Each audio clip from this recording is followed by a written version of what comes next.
അതേസമയം അൻവറിനെ തള്ളി എം ഹസൻ രംഗത്ത് വന്നു. അൻവറിന്റെ സമരരീതിയോട് യോജിപ്പില്ലെന്ന് എം ഹസൻ പറഞ്ഞു. അടച്ചിട്ടിരുന്ന ഓഫീസിന് നേരെയാണ് ആക്രമണം നടത്തിയത്. ഇത് അംഗീകരിക്കാനാവില്ലെന്നും എം ഹസൻ വ്യക്തമാക്കി. ചെയ്ത സമര രീതിയോട് ഞാൻ പ്രത്യേകിച്ച് പ്രതികരിക്കുന്നില്ല. കാരണം ഇന്നലെ ഒരു അവധി ദിവസമാണ്. അവിടെ ഫോറസ്റ്റ് റേഞ്ച് ഓഫീസിൽ പോയി അത് അടിച്ചു തകർത്തു. ആ ആക്രമണത്തെ ഞാൻ ന്യായീകരിക്കുന്നത്.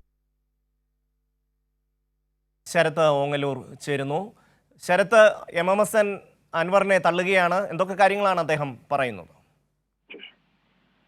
ഷമി, പ്രധാനമായിട്ടും കഴിഞ്ഞ ദിവസം PV അൻവറിന്റെ നേതൃത്വത്തിൽ ഈ DFO ഓഫീസ് നടത്തിയ അതിക്രമത്തെ കൃത്യമായി തള്ളി പറയുന്ന ഒരു നിലപാടാണ് എം ഹസൻ സ്വീകരിച്ചത്. അദ്ദേഹം പറഞ്ഞത് വളരെ വ്യക്തമായിരുന്നു. അദ്ദേഹം പറഞ്ഞത് അൻവറിന്റെ ഈ സമര രീതിയോട് ഞങ്ങൾക്ക് താല്പര്യമില്ല. ഇത് കഴിഞ്ഞ ദിവസം ഞായറാഴ്ചയായിരുന്നു, ഓഫീസ് അവധിയായിരുന്നു.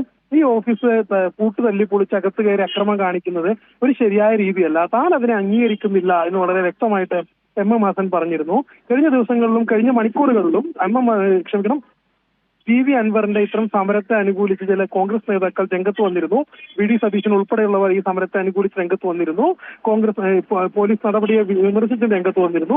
അതിനെയാണ് എം ഹസൻ തള്ളുന്നത്. കോൺഗ്രസിനകത്ത് തന്നെ ഈ അൻവറിന്റെ ഇത്തരം ഒരു സമര രീതിയോട് വിരുദ്ധ അഭിപ്രായമാണ് നിലനിൽക്കുന്നത് എന്നാണ് മനസ്സിലാക്കാൻ കഴിയുന്നത്.